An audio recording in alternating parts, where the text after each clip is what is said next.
Congress party అధికారంలోకి వచ్చి తమ ఎన్నికల హామీలో ఎన్నో పథకాలను ప్రవేశపెట్టింది.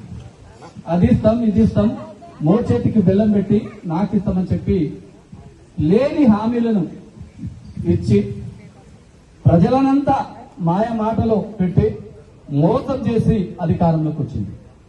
మనం చూస్తూనే ఉన్నాం. కళ్యాణ లక్ష్మి, కేసీఆర్ కళ్యాణ లక్ష్మి 1,00,000 రూపాయలు ఇస్తున్నాడు.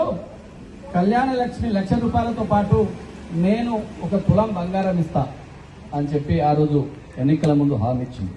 కానీ ఇచ్చిన హామీలు అమలు చేయకుండా ఎవరైతే విజయకృష్ణ ఎవరో ఒక అడ్వకేట్ ద్వారా కేసులు వేయించి కళ్యాణ లక్ష్మి పథకాన్ని ఆపింపజేసిండు రేవంత్ రెడ్డి.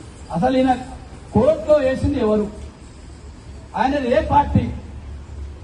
ఎందుకు కోర్టులో వేసిండు?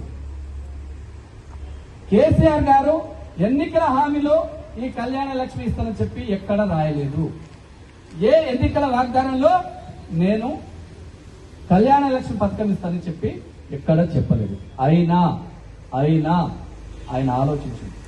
తెలంగాణ ఉద్యమంలో అన్ని గ్రామాలను తిరిగిండు, పల్లె నిద్రలు చేసిండు, అన్ని తాండాలను తిరిగిండు, తండా నిద్ర కార్యక్రమాలు చేసిండు. అక్కడ సమస్యలు అక్కడ ఉన్నాడు.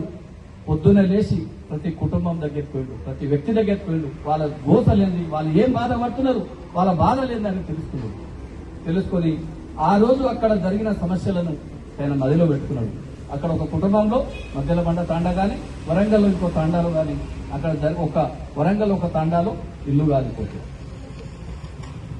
పిల్ల పెళ్లి కోసం దాపెట్టుకున్న నిధులు అక్కడ సామాన్లన్నీ కాలిపోతే అక్కడ అదే తండా నిద్ర కార్యక్రమానికి పోయిన గౌరవ ఆనాటి ఉద్యమ నాయకుడు మాజీ ముఖ్యమంత్రి మన గౌరవ కేసీఆర్ గారు ఆ తండా ప్రజలందరూ వచ్చి ఇట్లా రేపు పెళ్లి ఉండే సార్, కానీ ఇల్లు మొత్తం గుడిసె గాలిపోవడం వల్ల పెళ్లి ఆగిపోయిందని చెప్తే పెద్ద మనసుతో ఎంత ఖర్చు అవుతుందంటే 50,000 అవుతుందంటే అప్పుడే వేరే వాళ్ళకి చెప్పి 50,000 ఇచ్చింది.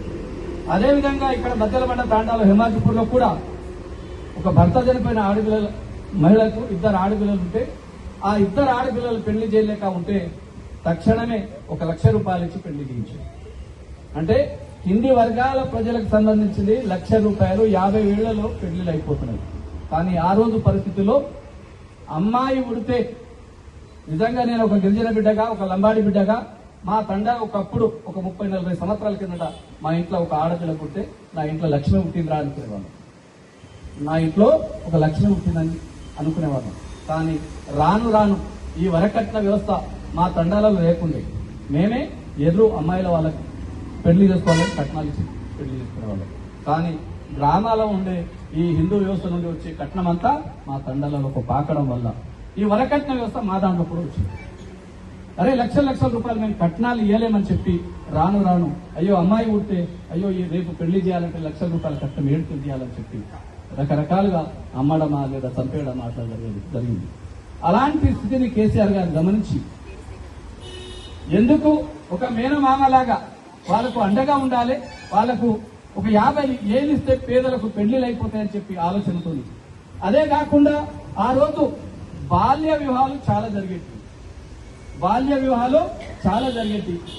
18 సంవత్సరాలు నిండిన ప్రతి అమ్మాయికి పెళ్లి జరగాలనే ఒక మంచి సంకల్పంతో గౌరవ మాజీ ముఖ్యమంత్రి కేసీఆర్ గారు ఒక నిబంధన తీసుకొచ్చి 18 సంవత్సరాలు దాటిన అమ్మాయికి పెళ్లి చేస్తే ప్రభుత్వ పరంగా 51,000 రూపాయలు ఇస్తామని చెప్పి మొట్టమొదటిసారిగా ఎస్సీలకు ఎస్టీలకు ప్రవేశపెట్టింది.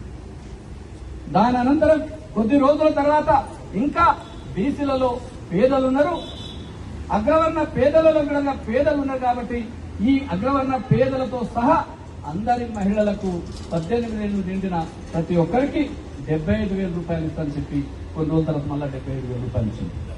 దాని తర్వాత రెండోసారికి వచ్చేసరికి 1,00,000 రూపాయలు 1,116 రూపాయలు కళ్యాణ లక్ష్మి షాదీ ముబారక్ ఇచ్చింది. ఇంత మంచి పథకాన్ని ఇంప్లిమెంట్ చేస్తుంటే కావాలనే దురుద్దేశంతో ఆయన ఇస్తానన్న కాంగ్రెస్ పార్టీ, కాంగ్రెస్ ప్రభుత్వం రేవంత్ రెడ్డిని ఇస్తానన్న ఏదైతే కళ్యాణ లక్ష్మితో పాటు తులం బంగారం ఏదైతే ఇస్తానన్నదో అది ఇవ్వడానికి శాతగాక ఈ రోజు కావాలనే ఈ పథకాన్ని కూడా ఆఫ్ చేయాలనే ఒక కుట్రవన్ను ఇది కులం బంగారం ఇచ్చినా కేసీఆర్ కే పేరు వస్తుందనే ఒక ఆలోచనతోని దుర్బుద్ధితోని ఈ రోజు రేవంత్ రెడ్డి కుట్రగా మేము అభివర్ణిస్తున్నాం. ఇదే కాదు, కేసీఆర్ కిట్టును బంద్ చేయించుడు, రైతు బంధు బంద్ చేయించుడు, రైతు భీమానే కట్టలేదు, రైతు బీమా బంద్ అయింది, దళిత బంధు బంద్ అయింది.